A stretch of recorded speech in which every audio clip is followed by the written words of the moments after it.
Hello students, today we are going to see our next chapter in our grammar, that is lesson number 17, prepositions.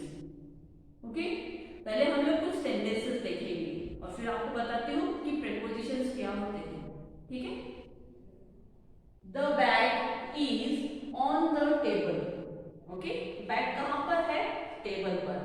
लेकिन हमें कैसे पता चल रहा है? on ये वाले वर्ड से हमें पता चल रहा है कि बैग टेबल के ऊपर है. The bag is under the table. Under मतलब टेबल के नीचे. ओके, तो अंडर ये वाला वर्ड क्या है? प्रीपोजिशन. ठीक है, तो ये जो वर्ड्स है inside, outside, behind, between, over, in, of, from, at, ये सब क्या है? प्रीपोजिशन. जो भी एक्शंस हो रहे हैं वो कब, कहाँ, कैसे हो रहे हैं, वो वाले वर्ड्स जो हमें बताते हैं, it is called preposition. Words that shows the relationship between a noun और a pronoun and other words in a sentence are called prepositions. Understood students? The boy is sitting between the father and mother. Mummy और papa के बीच में वो लड़का बैठा हुआ है, तो बिटवीन ये वाला वर्ड क्या हो गया? Preposition.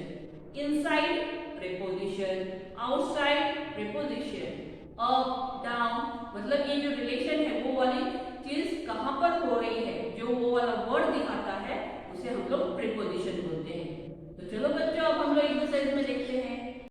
Hello students, now we are going to see the exercise in our textbook. See on page number 94, lesson number 17, preposition. Words that show the relationship between noun or pronoun are called words and other words in a sentence are called prepositions. Usually they come before a noun. Noun के पहले ही आते हैं.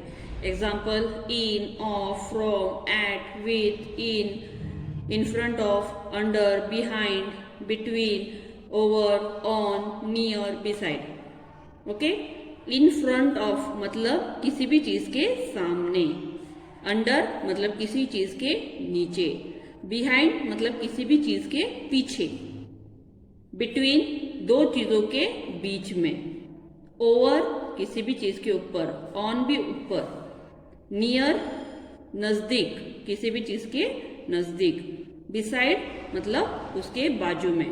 Okay, सो ये वाले इनकी meanings आपको पता होना जरूरी है, तभी आप उनको यूज कर सकते हो सेंटेंसेस में. अब हम लोग एक्सरसाइज देखते हैं. ठीक है बच्चों, look at the picture, fill in the blank with the correct preposition. One has been done for you. अब यहाँ पर आपको पिक्चर देखना है और उसके हिसाब से आपको यहाँ पर प्रीपोजिशन यूज करना है. The monkey is dash the tree. अब देखो पिक्चर कहाँ पर है? मंकी ऑन द ट्री, तो यहाँ पर क्या आएगा? ON, on. ये पिक्चर देखो बच्चों, कैट देख रही है आपको, कहाँ पर है वो?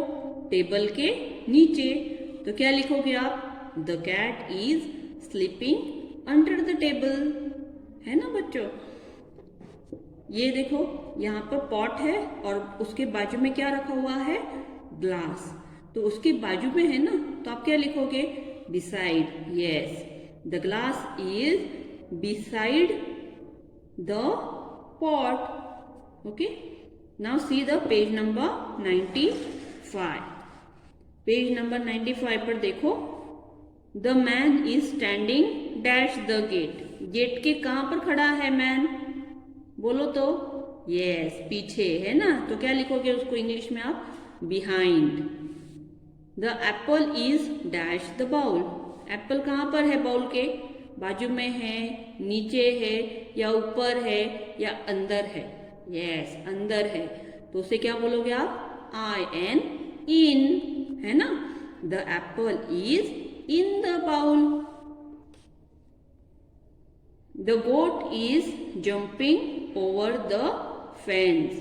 मतलब ये जो कंपाउंड है इसको क्या बोलते हैं? फेंस. ठीक है ना. तो आपको ये छोटी छोटी बातें याद में रखनी है. जो कंपाउंड वॉल होती है, या कंपाउंड की तार होती है, या कंपाउंड के जो लकड़ी के बनाए हुए खंभे होते हैं वो हो, तो उसे सबको ही हम लोग फेंस बोलते हैं. तो कोट उसके ऊपर से उड़ी मार रही है, ऊपर से मतलब ओवर, है ना। द टीचर इज स्टैंडिंग, अब देखो ब्लैक बोर्ड के सामने खड़ी है टीचर, है ना। तो यहां पर देखो क्या लिखा है, the teacher is standing in front of the black board, मतलब ब्लैक बोर्ड के सामने खड़ी है ना। अब राज, अमन और श्याम ये तीनों भी बैठे हुए हैं, तो राज और श्याम के बीच में कौन बैठा है, अमन। तो हम लोग क्या बोलेंगे इसको, between. Very good, Aman is sitting between Raj and Shyam. Okay, अब नेक्स्ट एक्सरसाइज देखेंगे, फन टास्क देखेंगे हम लोग यहाँ पर। Choose the correct preposition and then do the action describe in each sentence. Put your bag on the desk. In आएगा क्या, नहीं, ऑन द डेस्क। हम लोग बैग कहाँ पर रखते हैं, डेस्क के ऊपर रखते हैं। Take your handkerchief and put it in the bag, मतलब आप अपना हैंकरचीफ, हैंकरचीफ मतलब पता है आपको, यस, आपके हाथ का हैंड रुमाल होता है ना, उसको बोलते हैं हम लोग handkerchief. Lift your hands over your head, मतलब आपके हेड के ऊपर आपको हाथ उठाने हैं, मतलब आप हाथ ऊपर की तरफ खड़े करते हो ना, उसे बोलते हैं over. Put your water bottle under the chair, chair के नीचे। Sit between your friends, above तो नहीं बैठोगे ना, फ्रेंड्स के ऊपर बैठोगे क्या, नहीं, तो क्या वाला, कौन से वाले वर्ड को आपको टिक करना है, between. Stand in front of the black board, over होगा क्या, उसके ऊपर, ब्लैक बोर्ड के ऊपर खड़े रहोगे क्या, नहीं, तो in front of. Stand near the door, near the door. Come in to the class, with the classroom नहीं, come in to the classroom. Work in pair, match the first half to the second to the second half. अब यहाँ पर दो part दिए हैं sentence के, हमें सही पार्ट को चुनकर उसको कंप्लीट करना है।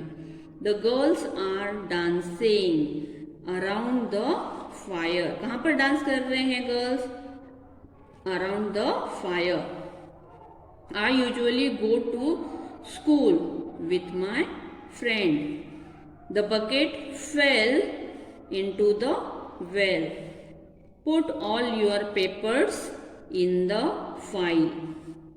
I will wait for you at the bus stop. The birds flew over the house.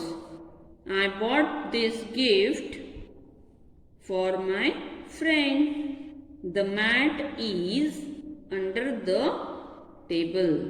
Okay, students? अब यहाँ पर देखो एक पिक्चर दिया हुआ है, यहाँ पर बहुत सारी चीजें मेसी पड़ी हुई है, मेसी मतलब सब इधर उधर है।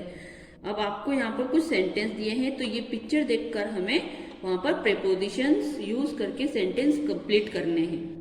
ओके स्टूडेंट्स, तो the clock is dash a box, clock कहाँ पर है, यहाँ पर आपको देखना है, yes, in a box. The shoe is under the table. आपको इस तरह से ये एक्सरसाइज पूरी करनी है, आप खुद पूरा कर सकते हो। So you will try all this. कुछ सेंटेंसेस मैंने लिखकर बताए हैं, कुछ आपको लिखने हैं, तो आप ये पिक्चर देखोगे और फिर वो आप कंप्लीट करोगे। Okay students, bye.